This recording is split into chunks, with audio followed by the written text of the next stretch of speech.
bulduk. Allah razı olsun. Kuman ne ettiniz? Hoş geldiniz. Sayın Vekilim hoş geldiniz.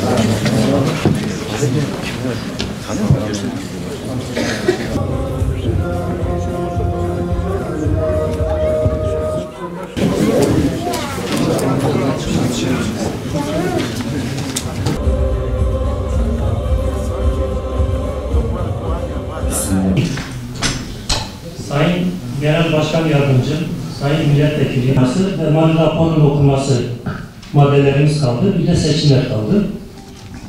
Hürdava Partisi Malatya İl İdare Kurulu faaliyet raporumuz. İdare kurulunu ise ayda bir toplantı yapmak üzere organize ederek Bismillahirrahmanirrahim.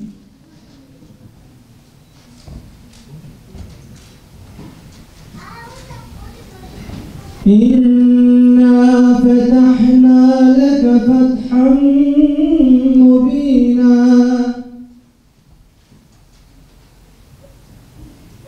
ليغفر لك الله ما تقدم من ذنبك وما تأخر ليزدادوا إيمانا مع إيمانهم إنا أرسلناك شاهدا ومبشرا ونذيرا صدق الله العظيم الفاتحة.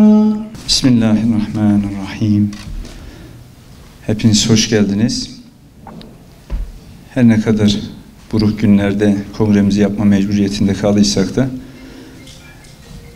biz siyasi parti olarak mevcut aralıklarla kongremizi yapmak durumundayız. Rabbim şimdiden şehitlerin şehadetlerini kabul eylesin. Kendi rızası için hepimizi yaşayan, hayatın hangi alanda olursa olsun bu şekilde yaşayan ve hayatını Rabbine adanmış bir kul olarak teslim edenlerden eylesin. Bismillah velhamdülillah. Esselatu vesselamu ala Resulillah. Sizleri selam olan Allah'ın ismiyle selamlıyorum. Değerli genel başkan yardımcılarım, il başkanlarım, belediye başkanlarımız, siyasi partilerin temsilcileri, sivil toplum kuruluşların temsilcileri, kıymetli basın mensupları, değerli beyefendiler, hanımefendiler ve sevgili gençler, hepinizi sevgi, saygı, muhabbetle selamlıyorum. Rabbim Malatya 3. olağan kongremizi hayırlara vesile kılsın. Her şeyden önce 6 Şubat depreminde hayatını kaybeden vatandaşlarımıza Allah'tan rahmet, yakınlarına da sabırlar diliyorum. Aynı şekilde şu an Gazze'de bir soykırım var ve bu soykırımda da canlarını Allah'a satan kardeşlerimize de rahmet diliyoruz. Kıymetli kardeşlerim, evet, şu an sadece orada değil, bizim ülkemizde de 12 eve ateş düştü, 12 canımızı da kaybettik. Sadece 12 eve değil, aslında bir bütün olarak bir milletin gönülleri yandı. Bu vesileyle de bu kardeşlerimizin de yakınlarına rahmet diliyorum. Rabbim mekanlarını cennet eylesin. İnşallah bizler bu ateşin, bu yangının sönmesi ve memleketimizin huzura kavuşması için çalıştık, çalışmaya da devam edeceğiz. Şu an bizler 800 kilometre uzaklıkta Gazze'de bir vahşet yaşanıyor. Öyle gün değil, günde ve belki şu an 3 aya yakın oldu, 8 dakikada bir, 6 dakikada bir çocuk ölüyor. Bir çocuk katlediliyor. Kadınlar katlediliyor, siviller katlediliyor, havadan, karadan, denizden üzerlerine adeta bombalar yağıyor, konvansiyonel silahlar kullanılıyor ve orada bir insanlık suçu işleniyor, bir soykırım var. Kıymetli kardeşlerim, biz buna duyarsız kalamayız. Her ne kadar birileri meseleyi sadece 7 Ekim üzerinden okumaya çalışsa da biz asla meseleye bu şekilde bakmıyoruz. Bu mesele 106 yıl önce 1917'de İngilizlerin işte Filistin topraklarını işgal etmesinden sonra başladı. Bu mesele 1948'de terör örgütlerinin Filistin topraklarını işgal etmesiyle başladı. Yani Gazze'de, Filistin'de 75 yıllık bir katliam var, bir vahşet var, bir soykırım var. İşte 7 Ekim'de artık Filistin halkı kendi başının çaresine bakmak zorunda kaldı. Aslında 7 Ekim'den önce Filistin halkı uluslararası kamuya çağrıda bulundu. Birleşmiş Milletler'e de çağrıda bulundu. İslam ülkelerine de çağrıda bulundu. Ancak hiç kimse kınamadan başka bir şey yapmadı. Ve bundan sonra Aksa tufanı dediğimiz artık o halk kendi başının çaresine bakmak zorunda kaldılar ve tufan olarak Filistin'de patlak verdiler. Siyonizmin de korkulu rüyası oldular. Kıymetli kardeşlerim, artık 7 Ekim'den sonra yeni bir dünya düzeni gerekiyor. Niye? Çünkü 7 Ekim'e kadar batılı ülkeler süslü kavramlarla insanları kandırabiliyor. Birleşmiş Milletler'in Güvenlik Konseyi vardı. Uluslararası hukukları vardı. İnsan hakları vardı. Kadın hakları vardı. Çocuk hakları vardı. Ancak 7 Ekim'in harekatını başlatan, Aksa tufanı harekatını başlatan o mücahitler artık bu batılı devletlerin, özellikle liderlerinin, bu yöneticilerinin o maskelerini, o sahtekarlıklarını tüm çıplaklığıyla ortaya koydu. Eğer varsa uluslararası hukukları nerede kaldı? Bugün tüm dünyanın gözleri önünde bir soykırım gerçekleşiyor. Nerede insan hakları? Kadın haklarından bahsedip bir kadın için yürüyüşler yapan nerede bu sivil toplum kuruluşları? Siyonistler ve Siyonistlerin uzantılarının hepsinin maskesini bu yiğitler düşürdü. Artık bugünden sonra 7 Ekim'den sonra yeni bir dünya düzeni gerekiyor. Yeni bir Birleşmiş Milletler Güvenlik Konseyi gerekiyor. Yeniden bir uluslararası hukuk gözden geçirilmesi gerekir. Yeniden bir insan hakları beyannameleri, sözleşmeleri, bildirgeleri gerekiyor. Çocuk hakları ile ilgili artık bugün Batı bahsettiği zaman hiç kimse onlara inanmayacaktır. Sadece bizler değil ya kardeşlerim. Artık bugün Washington'da, Hollanda'da, İspanya'da halk ayaklanmış, bunların sahtekarlığını görmüş ve Filistin halkının haklı ve meşru davasının yanında olduğunu gösteriyorlar.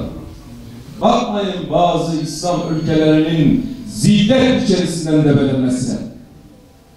Artık bugünden sonra nur gazeteleri yükselecek, sadece doğuya değil tüm dünyayı saracak ve şu an sarmış durumdadır. Artık elhamdülillah Batı'da şu an ne kadar takip ediyorsunuz bilmiyorum ama akın akın Kur'anlar istiyorlar. İslam'a gidiyorlar. İslam'ın güzelliğini merak ediyorlar. Çünkü şu an Filistin'de apaçık bir hakikat konuşuyor. Sadece Filistin halkı değil, Filistin'in 3 yaşındaki, 4 yaşındaki, 5 yaşındaki küçük çocukların konuştuğunu acaba hangi hatip çıkıp burada konuşabilir o konuları?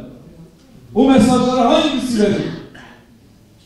Şu an biliyorsunuz bundan bir 15 gün önce bir ateşkes sağlandı. O ateşkeste ne oldu biliyor musunuz kardeşlerim? Bazı Filistinli halk, bazıları Mısır'da kalıyordu. İnsani ateşkes sağlandığı gibi Rafah kapısından hepsi Gazze'ye geldiler. Ölüm şehrine geldiler. Aslında bu tabir doğru değil. Diriliş şehrine geldiler. Bize göre şehit olmak, ölmek değildir inancımıza göre. Dirilmek için, ölümü öldürmek için hepsi Gazze'ye yardım ettiler. Binlerce çocuk ölüyor. Dakikalar içerisinde çocuklar ölüyor. Ama hiçbiri Filistin'i terk etmiyor. Bırakın Filistin'i terk etmeyi, Hamas'ı terk etmiyor. Hepsi Hamas'ın yanındayız diyorlar. İsrail'de ne oluyor? İsrail'in bazı yerlerinde Netanyahu istifa sesleri yükseliyor. Ancak Filistin halkı bu kadar mağduriyet yaşamasına rağmen, bu kadar katliamlar yaşamasına rağmen hiçbiri Gazze'yi terk etmiyor. Terk etme bir düşüncesi de yok. Hatta dışarıda olanlar da oraya akın ediyor. Ve çok da dikkat çekicidir. Bu bombalar altında, bu vahşetler altında, bu enkazlarda çıkınca ilk kullandığı sözcükleri hepiniz biliyorsunuz. Hasbunallah ve ni'mel vekil. Hiçbiri demiyor niye bu Müslümanlar nerede? Onlar sadece Rabbi'ye dayanmışlar ve o şekil Allah'ın izniyle de Rabbimiz onları muzaffer kılacaktır. Bugün Aksa Tufanı harekatını başlatan bu yiğit mücahitler, İzzettin El-Kassam mücahitleri, Hamas mücahitleri büyük bir aslında otorite de ortaya koydular. Bugüne kadar bize hep Siyonistler çok güçlüdür. Hiç kimse onların karşısında duramaz. Onlar her yeri sarmışlar. Hatta bazen biz de kullanıyoruz. Burayı da sarmışlar, burayı da kullanıyorlar, burayı da şöyle yapıyorlar dedik. Hatta Birleşmiş Milletler'e üye 132 çalışanı bizzat Siyonistler katletti. Siyonist, yani Birleşmiş Milletler'den hiçbir ses yok. Adeta kendilerini soykırımdan geçiren Firavunlara özeniyorlar. Firavun istediğini öldürürüm, istediğini diriltir diyor ya.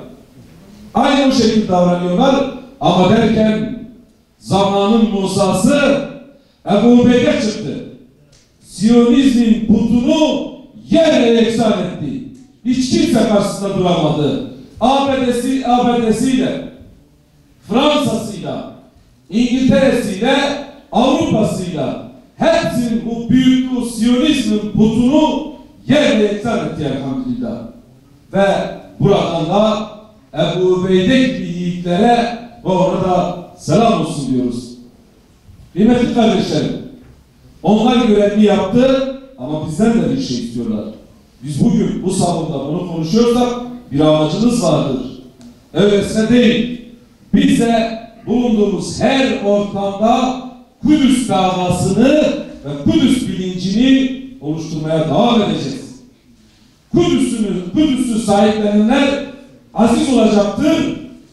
Kudüs'ün taraftarı olmayanlar zelil olacaktır.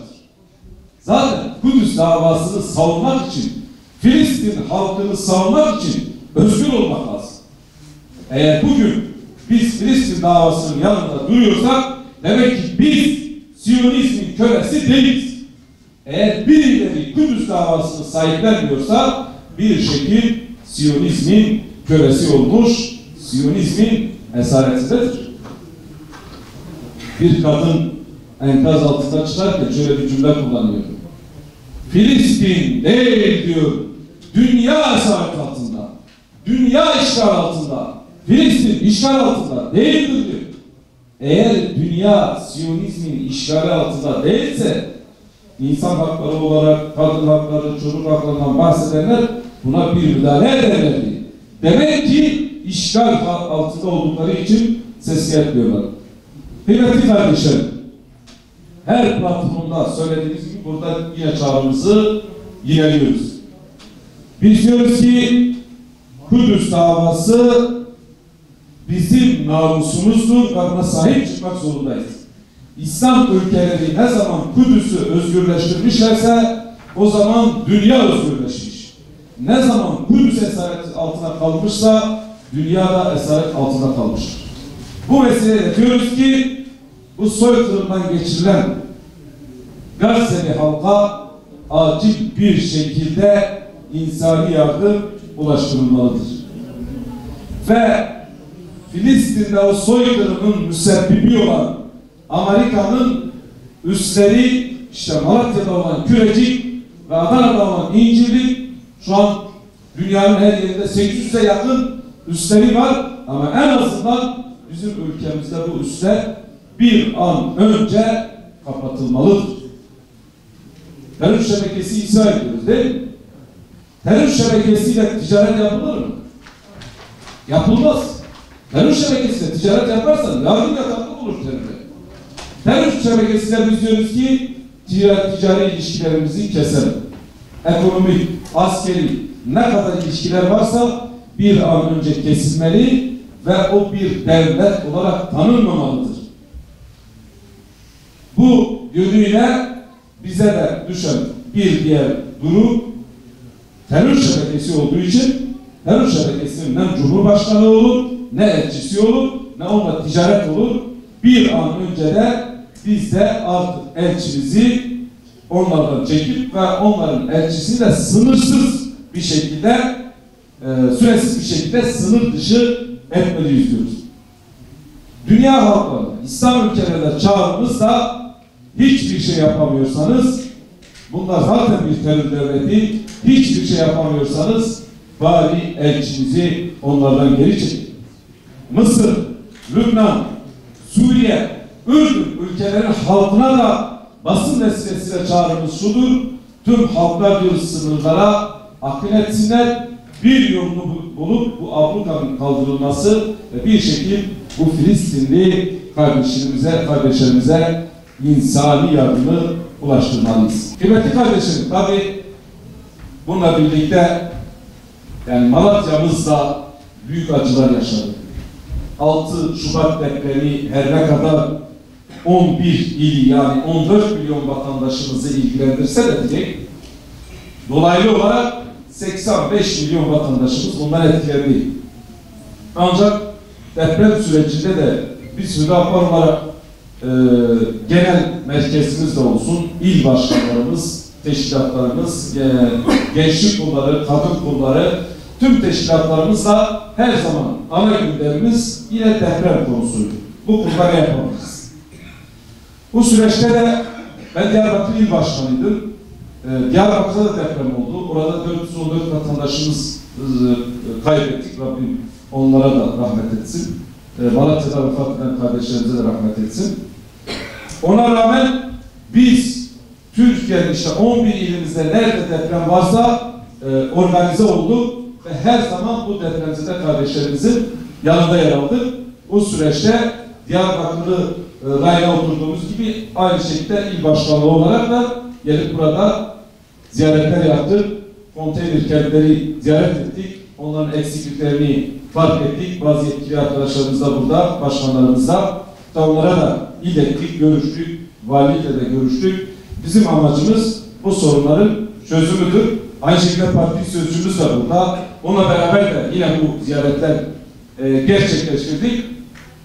Ve biz vatandaşımızın derdine derman olmak için mücadele ettik. Evet, önümüzde yerel yönetimle ilgili bir süreç var. Bundan önce 14 Mayıs'ta bir genel seçim oldu. Elhamdülillah o genel seçimde ciddi bir performans ortaya koyduk. O süreçte gece gündüz, sabah akşam, aç karnına tok karnına, sabah ile akşam sürekli bize iftiralar atıldı. karalamalar yapıldı. Her türlü kirli propagandalar yapıldı. Ama elhamdülillah biz hiç uslubumuzu bozmadan bildiğimiz ilkelerden taviz vermeden yolumuza devam ettik.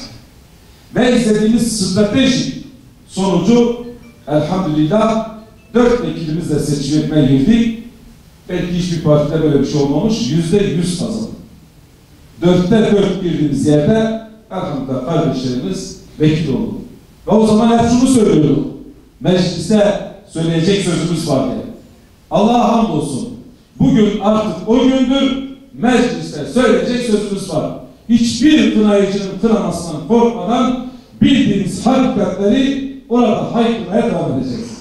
Bu memleketin faydasına olan ne varsa biz mecliste haykırmaya devam edeceğiz. Ancak mecliste bir temsiliyet sağladık. Yalnız biz istiyoruz ki genelde de temsiliyet sağlayalım. Çünkü yerel hizmetlerin de Hüdapar'a ihtiyacı var. Belediyeciliğin Hüdapar'a ihtiyacı var. Çünkü Hüdapar'a göre belediyenin malı yetim malı gibidir. Yetim malı gibi biz belediyenin mallarını koruyacağımıza buradan söz veriyoruz. Ve yerel yönetimlerde biz belediyeciliğin böyle torpil veya işe alma yeri dışında belediyecilik denilince Hüdapar'da herkes görecek ki hizmet hakkı gelecek. Ve bizim belediye başkanlarımız sadece böyle dışarıdan gelen çakarlı ve VIP araçlarla gelenleri karşılayanlar değil. Yalın ayakları kapıda karşılayan başkanlarımızı göreceksiniz inşallah. Bu konuda Allah'a hamdolsun 81 vilayetimizde ve 922 ilçemizde tam kadro seçime girecek şekilde hazırlığımızı yapmışız kardeşlerim. Rabbim inşallah çıktığımız bu hayır yolunda bizi mahcup etmesin. Kıymetli kardeşlerim, tabi memleketimize dair sorunlar var, sıkıntılar var. Biz bu sorunların çözümü için mücadeleye devam ediyoruz. Mesela bugün aileyle ilgili ciddi sıkıntılar var. Gençlerimizle ilgili olsun, eğitimle ilgili olsun ciddi sıkıntılar var. Ve bilinçli olarak birileri programlı, organizeli olarak bizim neslimizi, gençliğimizi bozmaya çalışıyor kardeşlerim. Mesela bugün çok konuşuluyor. İşte kadına şiddet, aileyi koruma kanunuymuş diyeysin. 6284. Bundan önce İstanbul Sözleşmesi çok konuşuluyordu. Neymiş? Kadına şiddet var. Kadına şiddet nedir biliyor musun kardeşim? Bu kadına şiddet kavramını kullananların hepsi kendi ideolojilerine aslında tüm kadınları kurban ediyorlar. Kendi ideolojilerinde istediği bir kadın çeşidini istiyorlar. Mesela bu kadına bir kadın ona şiddet uygularsa buna kadına şiddet sayılır. Bir çocuğa bir şiddet uygularsa çocuk şiddeti diye bir şey yok şu an. Böyle bir şey yok. Ya da bir erkeğe bir şiddet uygulanırsa yine onunla ilgili bir erkek şiddeti diye bir şey bilmiyorsunuz. Yani var mı bilmiyorum. Ama sadece bir erkek bir kadına şiddet uygularsa kadına şiddet var. Bunlar bilinçli kavramlardır. Kadına şiddet kılıfı altında aslında aileleri, yuvaları dağıtmak istiyorlar. Yoksa kim kadına şiddeti kabul eder? Mesela 6284'te kanunda diyor ki kadının beyanı esastır. Kadın bir şey söylediği zaman o an orada bir güvenlik gücü olsa tıpkı bir hakim gibi karar veriyor, sen haklısın, o suçludur. Böyle bir şey olabilir mi? Eğer kadının beyanı esassa Hazreti Yusuf Aleyhisselam suçludur. Değil mi? Böyle bir şey olabilir mi? Kaldı ki kadının beyanı esastır kelimesi aslında anayasaya aykırıdır. Çünkü anayasanın önünde kadın ve erkek eşittir. Eğer kadının beyanı esas olsa bu da anayasaya aykırı olmaz yani. Ve bunlar bilinçli olarak bununla aslında neslimizi bozmaya çalışıyorlar. O zaman soralım, tamam kadına şiddeti gel kadına şiddet konusunda hepimiz tepkimizi ortaya koyalım. Tamam da kadına şiddete sebep olan neyse onun üzerinde konuşalım. Ne sebep oluyorsa onu ortadan kaldıralım. Eyvallah. Kadına şiddete sebep olan %80'leri biliyor musunuz kardeşlerim? Zinadır. Zinaya götüren yollardır. Nikahsız birlikteliklerdir. Peki bunlar İstanbul Sözleşmesi'nde ve 6284'te buna dair tek bir kavram kullanıyorlar. Gelin sebepleri ortadan kaldıralım. Şu an beni dinleyenler medyada bunu gösterir, yine saldıracaklar bize. Bunlar yine geliciler geldi, yok layıklı geldi diyor. Ne alakası var ya?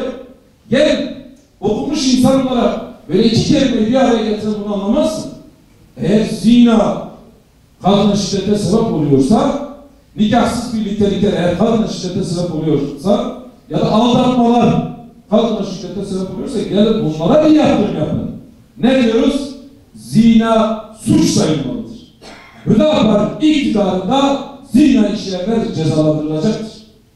Asla kabul edilmeyecektir. Çünkü zina işleyenler kadınlara şiddet uyguluyorlar. Ve ona götürüyorlar, kadınlara şiddet uyguluyorlar. Bir diğer sebep neymiş biliyor musunuz kardeşler? Kadına şiddette %78 sebep var. İstatistiklerden bahsediyoruz. Ezberden de konuşuyoruz. Gitsinler baksınlar. %78 sebep olan kardeşlerim alkol. Alkol kullananlar kadına şiddet uyguluyor. %78 yapılan istatistiklerde alkol kullananlar işte o şiddet fıçıları kadınlara şiddet uyguluyor. Gel diyoruz ki alkol felakettir diyelim. Buna yönelik bir yaptırım yapalım diyoruz. Yok. Peki kadına şiddetten bahsedenler sizce alkolle ilgili tek bir kavram kullanıyorlar? Hiç duyanlarınız var mı? Nasıl kullansınlar? Dertleri kadına şiddet değil işte kardeşim. Bunu kastediyorlar. Bunların dertleri kadına şiddet yönlemek değil. Kadınları sömürmektir. Kadınların cinsiyeti üzerinden onların duygularını sömürmektir. İşte Hüdapar olarak biz bu oyunun farkındayız. Hani bazıları diyorlar ya bu Hüdapar'a niye saldırıyorlar? Hüdapar bu ülkenin üzerinde oynanan oyunun farkındadır. Bizim üzerimize oynanan oyunun farkında olduğumuz için bize bu kadar düşmanlık ediyorlar. Ama olsun. Şunu da çok iyi biliyorlar ki Hüdapar sözünü esirgemez.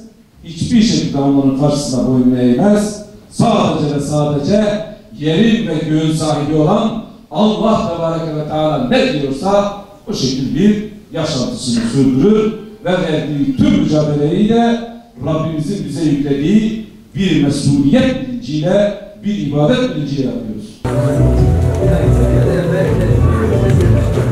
Efendim.